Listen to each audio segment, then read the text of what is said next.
can definitely attest to this. There's no other discipline that's putting the best shooters that we have, giving the public access to them.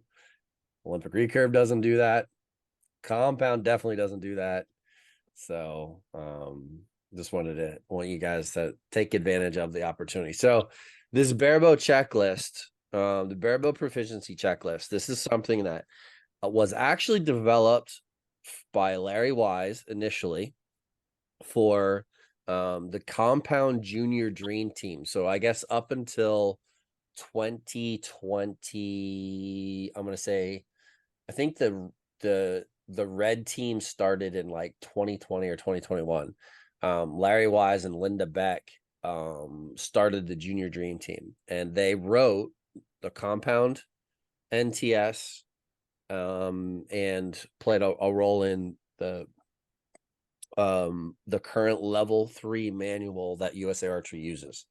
And part of Larry's coaching and teaching includes a proficiency checklist. Well, Larry came to me when we were doing some seminars together and said, and if you guys don't know who Larry Wise is, he is the up until this year is the head DOJ for the Lancaster Archery Classic, and the man is a legend for target and field archery for compound. And so he came to me and said, hey, are you interested in writing a proficiency checklist for Barebow? And I'll give you the documents, you do your end, and this is now included, all of them, Olympic, compound, and Barebow are included in the S3DA advanced coaching certification. So the one cool thing about these checklists is if you are someone who does not have access to a coach specifically, or if you are a coach, even if you do have access to a coach, I guess it doesn't matter. You can video yourself or have someone video you while you're shooting, and you can edit and adapt this checklist to the way that you shoot. You don't have to go. This is just the best practices. It talks a lot about the NTS system because that's what it was developed through. But you can change, the criteria within the document to fit your shooting form. And what's cool about it is you can change it every time. Like I know Robbie, for example, has gone through some I would say relatively significant form changes in the last year or two. And but they've obviously been for the better. And it's something he knew he had to change. You go in, you edit this to reflect the way you want to shoot, and you can always kind of check yourself then. That's what's cool about it. It's definitely, I think it's a must-use tool for coaching and self-evaluation. So just to get into and explaining what the proficiency checklist looks like, it's just a document that you see here, and it starts right at stance, and we get into kind of like the finer points, like the performance points of each step of the NTS is really what it comes down to. We're talking, like, for example, stance 10 to 20 degrees open, shoulder width apart, 50-50 pressure on left and right, 60-40 front to back, knees set back, hips tucked. Now the hips tucked thing is without a doubt an NTS thing. I always use a word of caution when talking about tucking your hips, because you can actually create a lot of excessive tension through your central nervous system. But you have to be in your comfortable posture position. Knocking the arrow, setting the hook, there's things. And that vertical knuckles, Robbie, kind of applies to you, ironically, because Robbie used to set his hook vertical, and then as he would draw back, he would go dink and take that thing, and it would just shoot straight out as he was coming into his anchor. And it wasn't the end of the world. He could shoot well. It was just when you get to his level of shooting, that little bit of inconsistency is the difference between I'll give you an example. It's the difference between making the top 8 at the Classic or not in some regards. It's Thanks for that. the kinks in the armor that he needed to fix. So that's a reminder, ironically, in this document. Natural wrist bend with flat hand. Thumb makes a C shape with the index. Pinky makes a C shape with the thumb. Middle finger. Now, this is according to NTS. This specific one is according to NTS. 50, 30, 20. I'm not, please understand, with Barebow, I do not advocate for 50, 30, 20 myself. This is what NTS teaches. You can edit that to whatever you want. For me, it's 45, 45, 10. That's just the way I do it. That's the way I teach it as well. But you can, some people don't even think about it. So, setting the grip, obviously hand in the pivot first, lower the thumb pad, touch on thumb, side of the lifeline. So knuckles at 45 degrees, fingers and thumb relaxed, thumb points toward the target, consistent place and pressure. That comes down to what grip do you have on the bow? Are you using a factory grip that's slippy as heck? Do you have a Jaeger JD3 that's pretty good? Gets a little slick when it's super, super hot, but you know, every grip does in reality. And just to the notion of these steps is so that you do it the same every time. That's the goal. That's what this checklist is for. Another thing, something I do want to highlight here from a coaching standpoint, and it is a very, very, very, very common mistake. It's the thumb points toward the target and that thumb being relaxed. And I emphasize that here in the checklist, bullet point above it, fingers and thumb relaxed. Anytime that you are creating excessive tension in that bow hand, and this goes for all disciplines, to be completely honest with you, you are going to be inconsistent. Posture, bow arm, elbow crease 45 degrees, confirm both shoulders down, set head over spine, turn head to target, chin level and parallel to the floor or ground. It's honestly, it is an NTS thing, but it really comes into play with field. It comes into play with 3D. You don't want to be moving your head in all kinds of directions. Get it set, be done, and only just worry about keeping your head still till you get to your anchor. Clear your mind for the shot. Set up. Obviously, we know what the setup position is. I'm not going to run through every single one because you guys have access to this to look at it. But just make sure that you're from the setup position through, and you'll see I'm going to emphasize one very specific point: no aiming. No aiming. I am a huge advocate getting into setup position, and I think do I have it here under the target, gaze, stay center, 10 ring. I might change that. I would change that.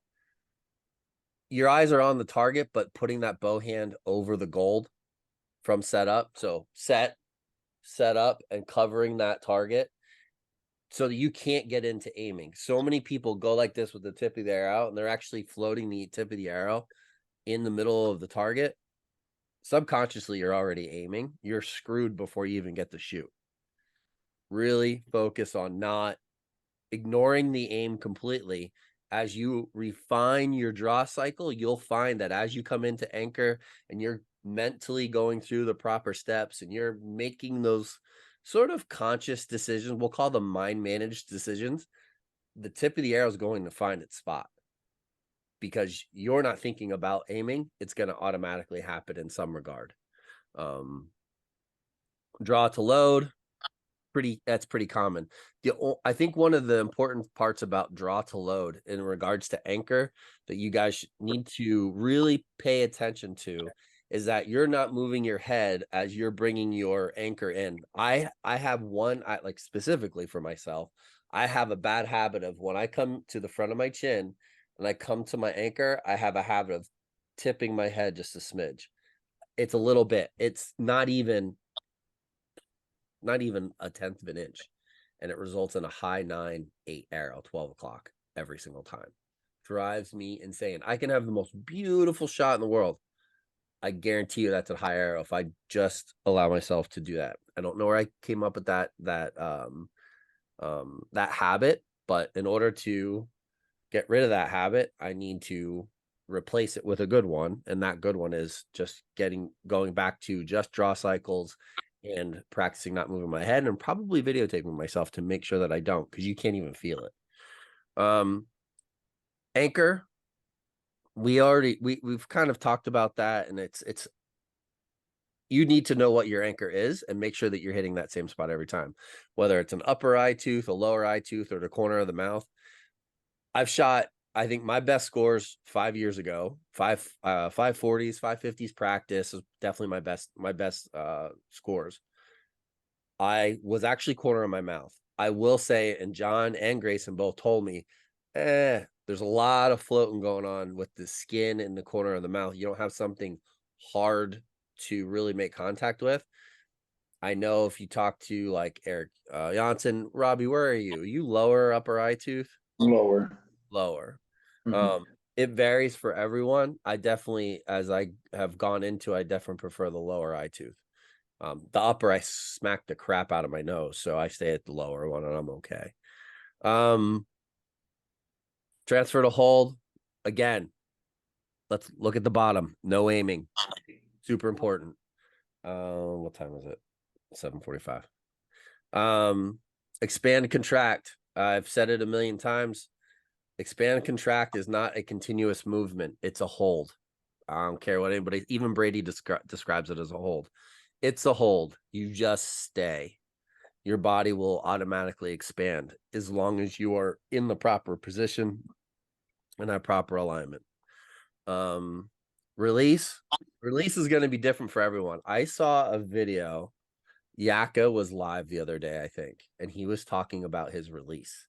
And he was saying how he just doesn't force his release. It's a minimal movement. I know Robbie, we've talked about that extensively. I've talked about it with Matt prior to him like really competing. That I started calling it or describing it as a natural release. As the string pulls through your fingers, you're going to naturally finish in a specific position. That position is going to be unique to you.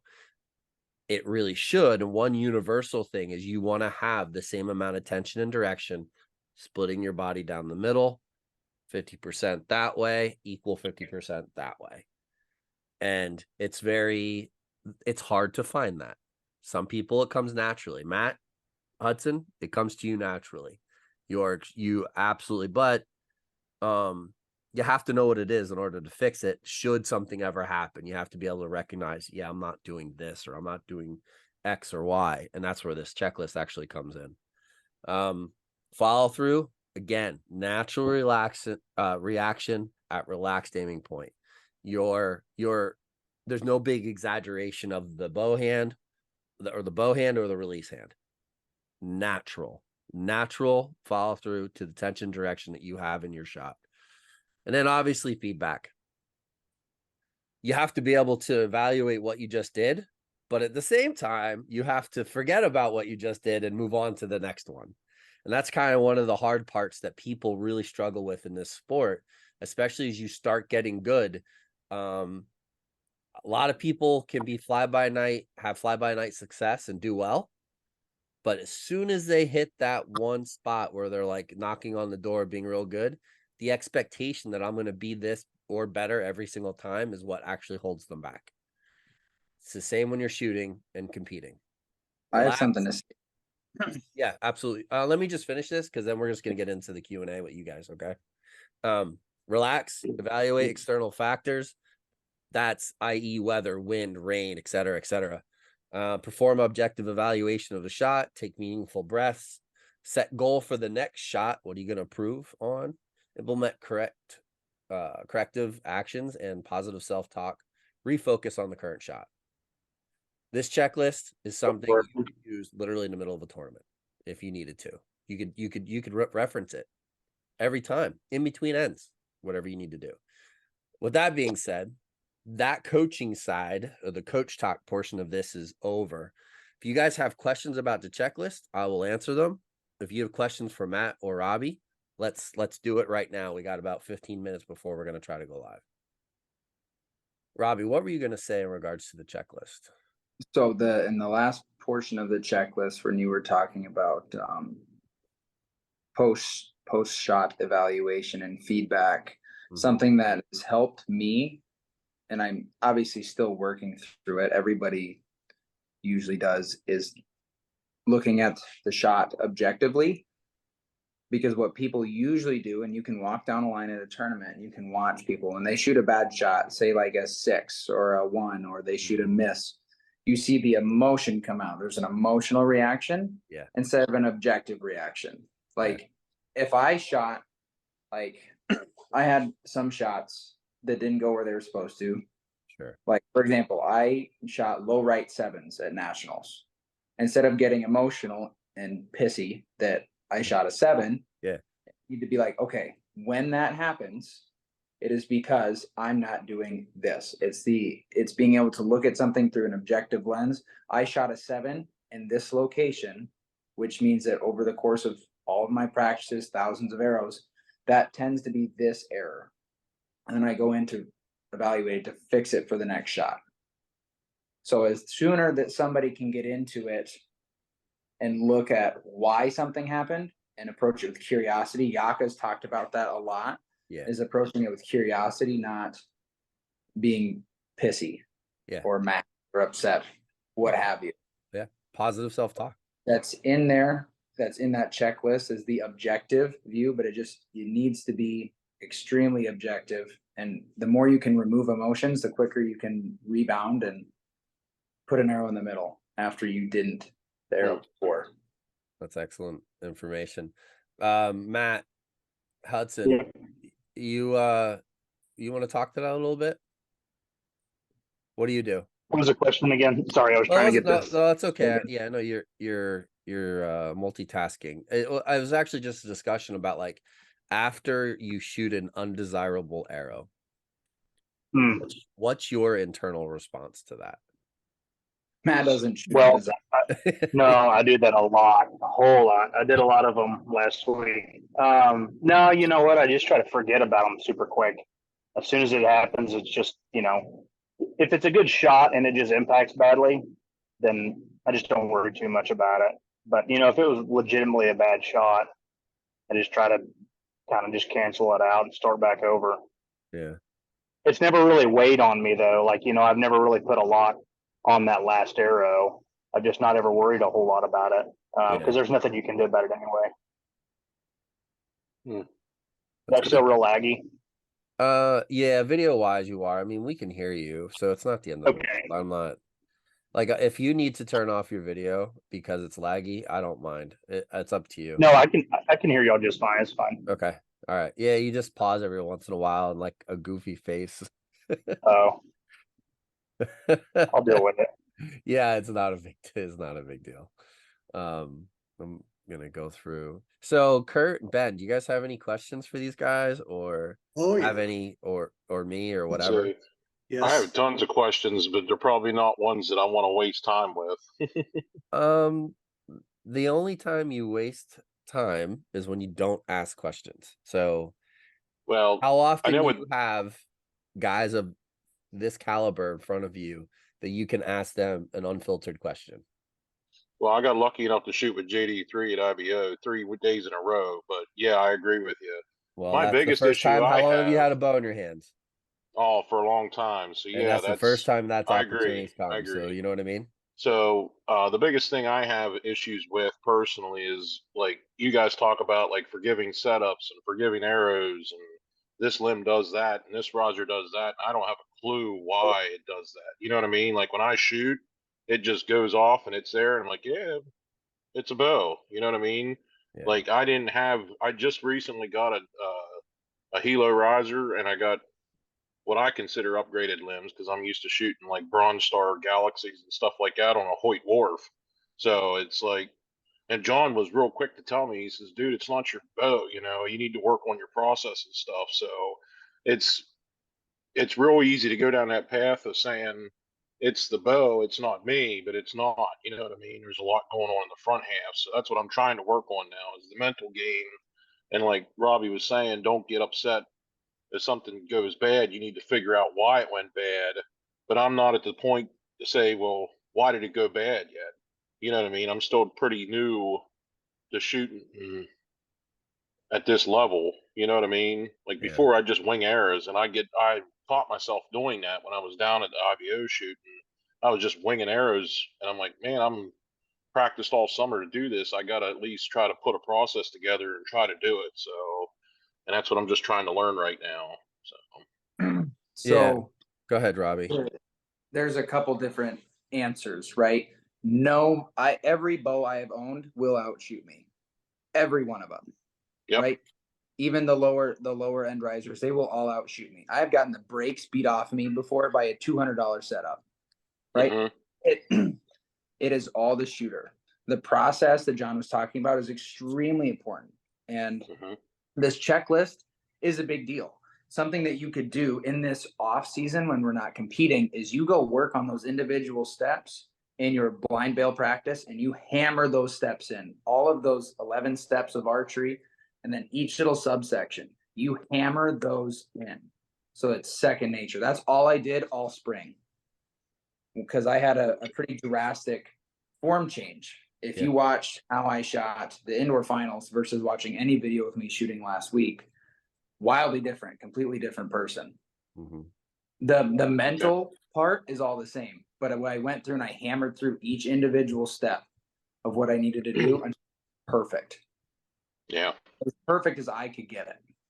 So what I would recommend for you is to hammer through those steps of whatever your shot is. It doesn't have to be NTS, doesn't have to be linear. It's whatever you decide you want to do.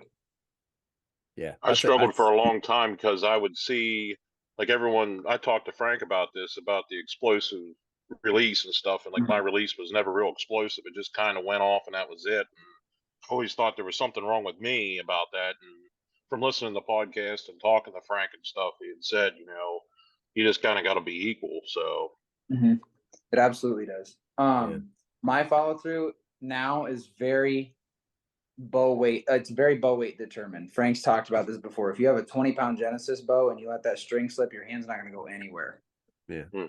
But I shoot a 43-pound bow right now. So that hand, I've got a good amount of stuff loaded into my back. So when it breaks, it stops here. It does not go past my, which is not a huge distance. But that's the natural follow through there. Yeah, Robbie, you know what I think?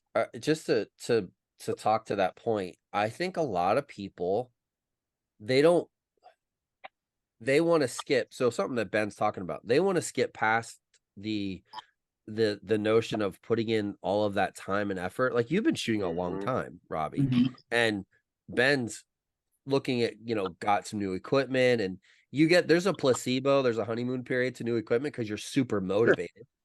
And things are like, great, yeah, this is awesome. But then all of a sudden, the bad habits come right back out.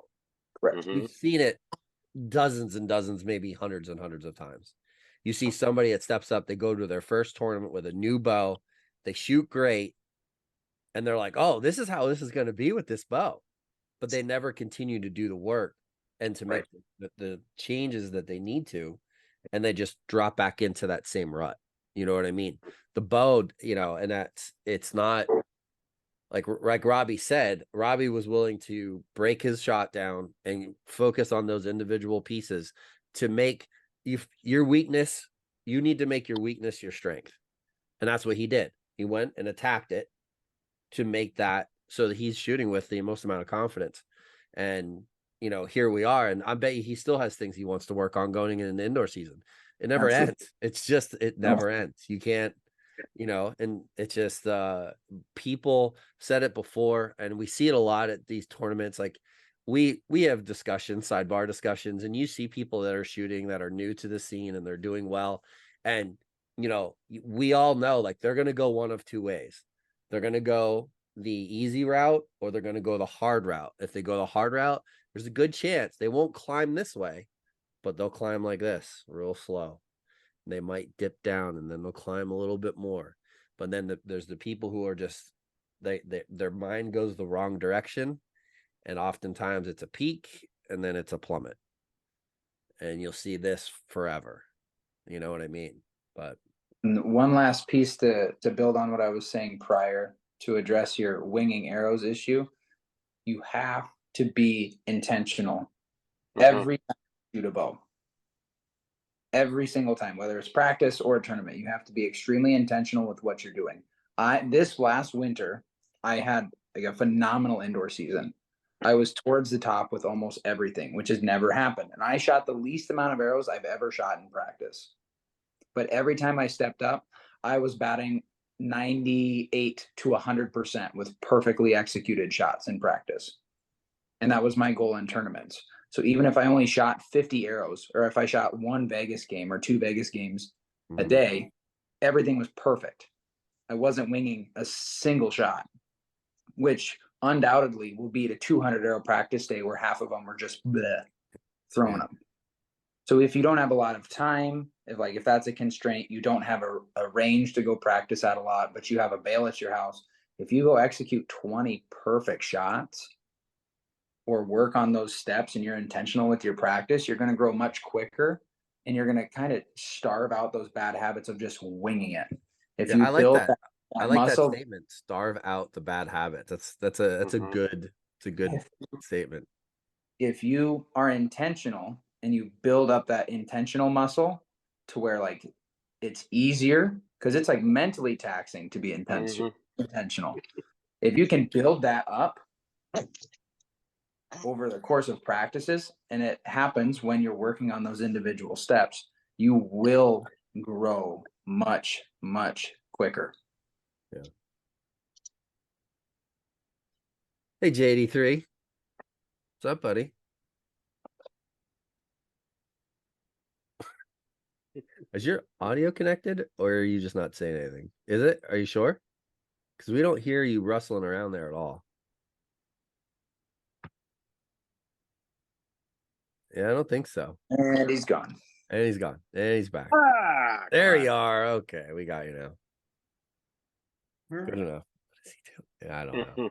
All right, so we're gonna get ready to go live here. So, Kurt, Ben, if you guys can kill your cameras, just kind of, if you have questions during the podcast, something pops up, just put it in the chat. Okay. Okay, I did have some. Go ahead. Go ahead. We can start the live recording late. So go ahead. I'm gonna, while they're answering the question, I'll start preparing to go live and do what I need to do on the back.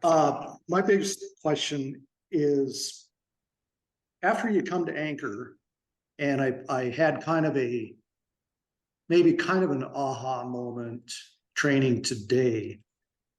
How long before the target is acquired and you don't want to call it aim, but float is settled and you're ready to release, you're ready to go?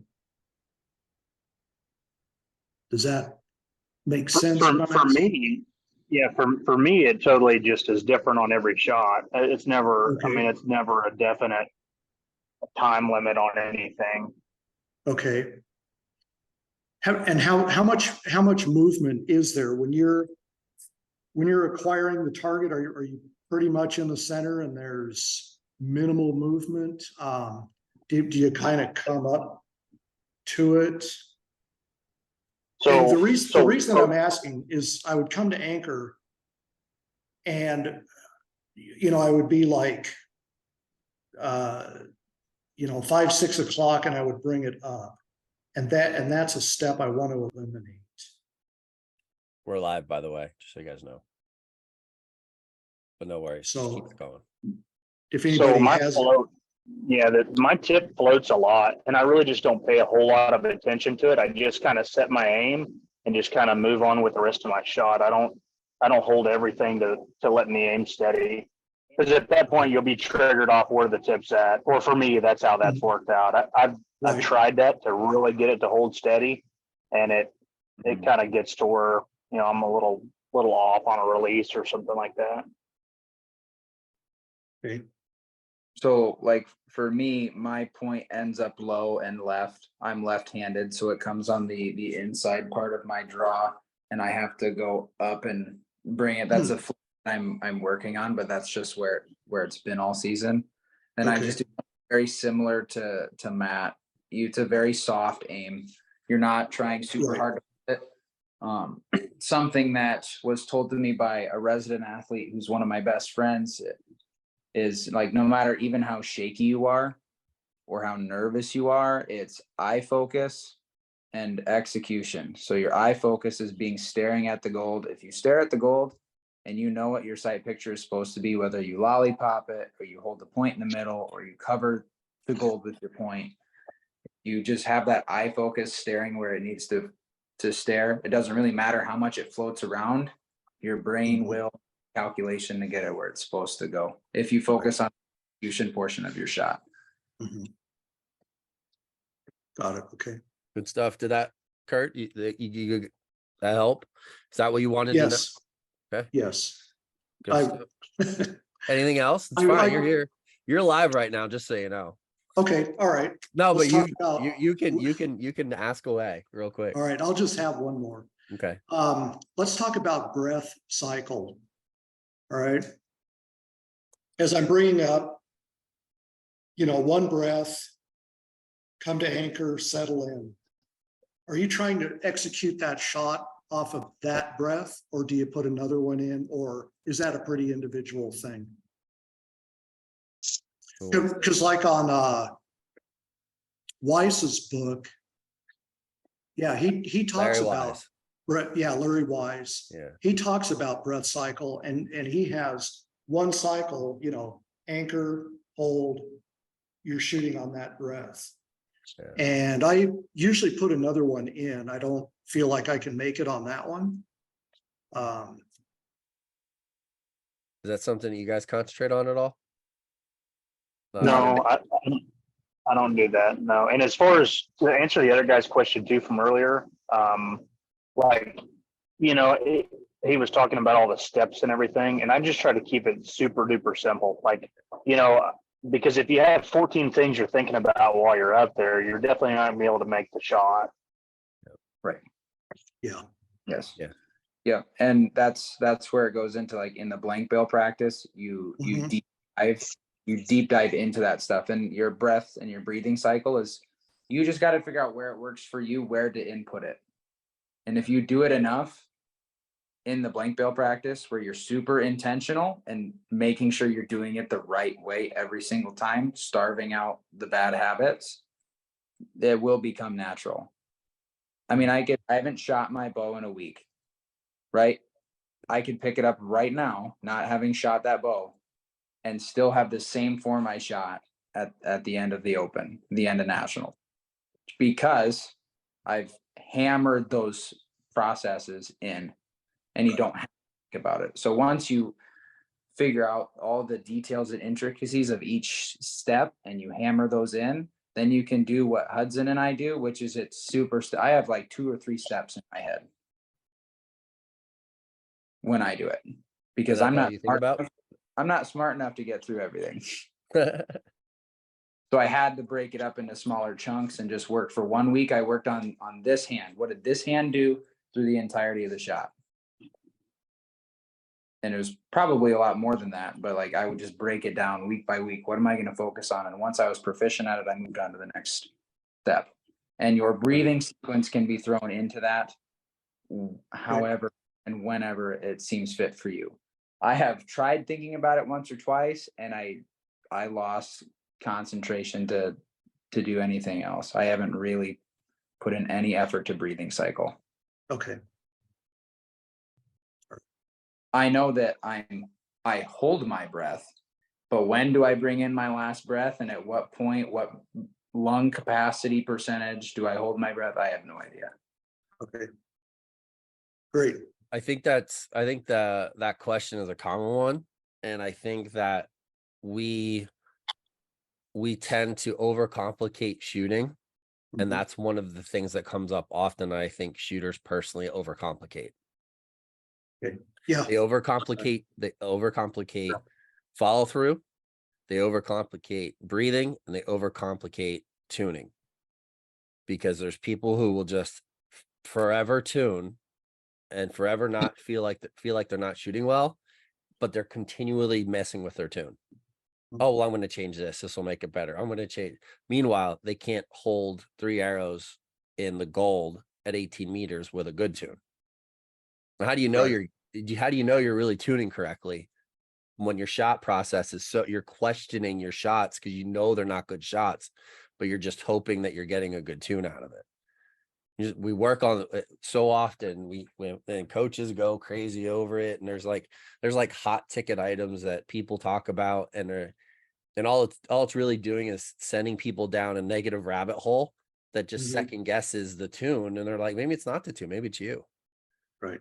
Yeah. Work on you first. You could, I mean, I'm not gonna say you're gonna win the classic or national championship or the US Open with an untuned bow, but you could shoot pretty damn well with an untuned bow.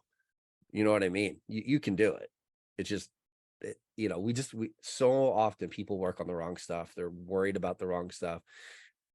We see it all the time in the Facebook group, in the Barebow Project group, the Barebow group, the Push, all of them.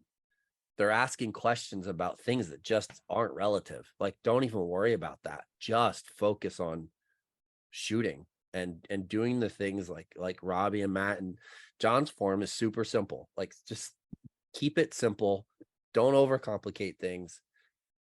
Work on your weaknesses, and that's it. You know what I mean? So Yeah. Good advice. Thanks. Yep, absolutely. All right. Thanks, Kurt, for joining in early. Thank you. Thanks, Kurt. Robbie.